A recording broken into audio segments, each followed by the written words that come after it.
DDO l'annonce à nouveau. Top moins 1 minute. Le top moins 1 minute. C'est reparti pour cette dernière minute avant le décollage de notre Ariane 5. Effectivement, ici à Jupiter, eh bien, les gens, il y en a beaucoup qui sortent dehors. C'est un vol de jour. Hein. C'est pas si fréquent que ça. Donc, on va pouvoir l'apercevoir à l'œil nu. J'espère que, malgré le temps un peu nuageux, nous allons pouvoir suivre suffisamment Ariane en début de vol. Mais comme tout à l'heure, eh bien, nous allons nous allons vous laisser profiter du spectacle.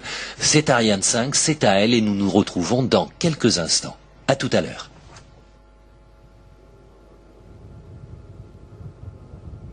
À tous de DDO, attention pour le décompte final.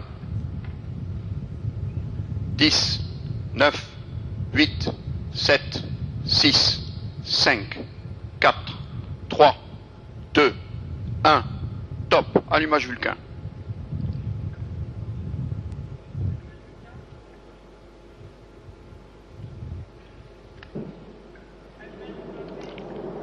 Allumage des étages d'accélération à poudre et décollage.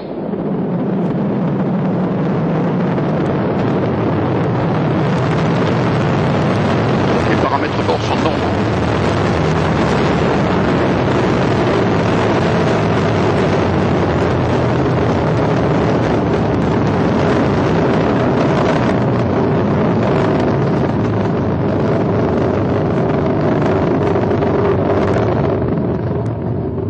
Alors pour l'instant, ce sont vraiment de superbes images. On a une silhouette, la sombre d'Ariane, avec le feu qu'elle dégage derrière, et puis toute la fumée en sombre, superbe, 1300 tonnes de poussée.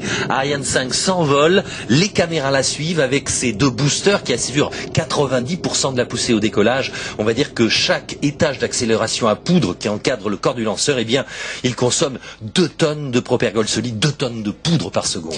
D'un débit donc extrêmement impressionnant, 2 tonnes à la seconde, ça amène à un allègement très rapide du lanceur, ça lui permet de quitter de la manière la plus rapide possible la phase atmosphérique et on atteint des vitesses très élevées. Hein. On est déjà à 70 secondes, on est à 2 fois la vitesse du son.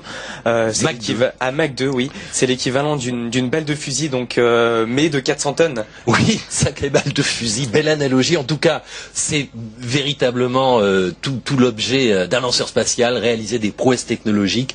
Ariane 5 accélère très vite et bien sûr, dans ce ciel un peu couvert, nous l'avons déjà perdu de vue, mais nous continuons à la localiser grâce au suivi des stations de poursuite, nous vous l'avons expliqué tout à l'heure, qui permettent de restituer la trajectoire en temps réel. Oui, cette trajectoire, comme vous le voyez, elle est restituée en haut à gauche de vos écrans. Donc il y a déjà la courbe de référence, donc la trajectoire de référence, c'est-à-dire donc celle prévue par le programme de vol. Et puis sur cette trajectoire vient se superposer un petit carré.